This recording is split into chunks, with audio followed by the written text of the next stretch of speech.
നെടുമ്പാശ്ശേരിയിൽ യുവാവിനെ കാറിടിപ്പിച്ച് കൊലപ്പെടുത്തിയ കേസിൽ കുറ്റപത്രം സമർപ്പിച്ചു. അങ്കമാലി തുറവൂർ സ്വദേശി ഐവിൻ ജിജോ കൊല്ലപ്പെട്ടത് മെയ് 15-നാണ്. 2 CISF ഉദ്യോഗസ്ഥരാണ് കേസിലെ പ്രതികൾ. കേസിന് നാൾവഴികൾ.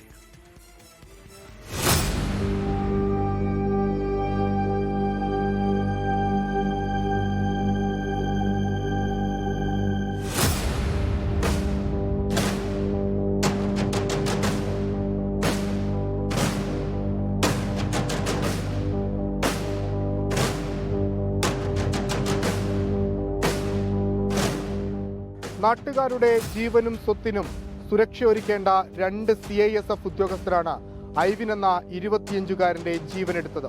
സംഭവം നടന്നത് ഈ വർഷം മെയ് 15-ാം തീയതി നെടുമ്പാശ്ശേരിയിലാണ്. ഐവിൻ ജോലിക്ക് വേണ്ടി നെടുമ്പാശ്ശേരിയിലേക്ക് വരികയായിരുന്നു. ഇതിനിടയിലാണ് മദ്യപിച്ച കാറിലൂടെ CISF ഉദ്യോഗസ്ഥർ എത്തിയത്. ഐവിന്റെ കാറ് സൈഡ് നൽകിയില്ല എന്ന് പറഞ്ഞ് തർക്കമുണ്ടായി. ഒടുവിൽ അതൊരു ചെറിയ സംഘർഷത്തിൽ കലാശിച്ചു. CISF ഉദ്യോഗസ്ഥർ ഐവിനെ മോശമായ ഭാഷയിൽ അധിക്ഷേപിച്ചു.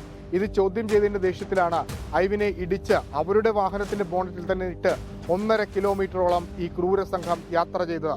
ഏറ്റവും ഒടുവിൽ ഐവിനെ റോട്ടിൽ നിന്നാണ് ആളുകൾക്ക് കിട്ടിയത്. ആ സമയത്ത് ഐവിന്റെ ശരീരത്തിൽ എമ്പാടും മുറിപ്പാടുകൾ ഉണ്ടായിരുന്നു. ഉരഞ്ഞു തീർന്ന നിലയിലായിരുന്നു ശരീരത്തിന്റെ പകുതി ഭാഗവും. അങ്ങനെ അതിക്രൂരമായ ഒരു കൊലപാതകമാണ് നെടുമ്പാശ്ശേരിയിൽ നടന്നത്. അതിലാണ് 2 CISF ഉദ്യോഗസ്ഥർക്കെതിരെ കുറ്റപത്രം സമർപ്പിച്ചത്.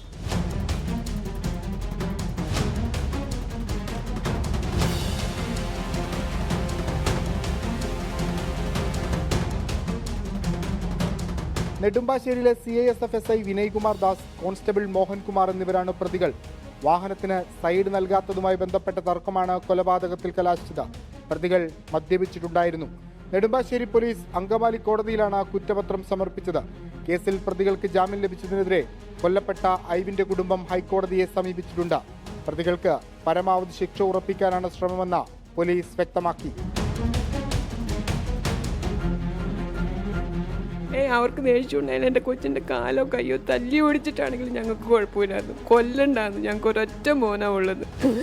അവർ കൊന്ന് ബോണറ്റ് കെട്ടിയിരുത്തിയില്ലേ. 24 കൊച്ചി. ലോകത്തെവിടെയായാലും ഏത് സമയത്തും 24 വാർത്തകളും ഓഗ്മെന്റഡ് റിയാലിറ്റി പാക്കേജുകളും എക്സ്പ്ലെയിനറുകളും വിശദമായി കാണാൻ ഞങ്ങളുടെ YouTube ചാനൽ നിങ്ങൾക്ക് സബ്സ്ക്രൈബ് ചെയ്യാം.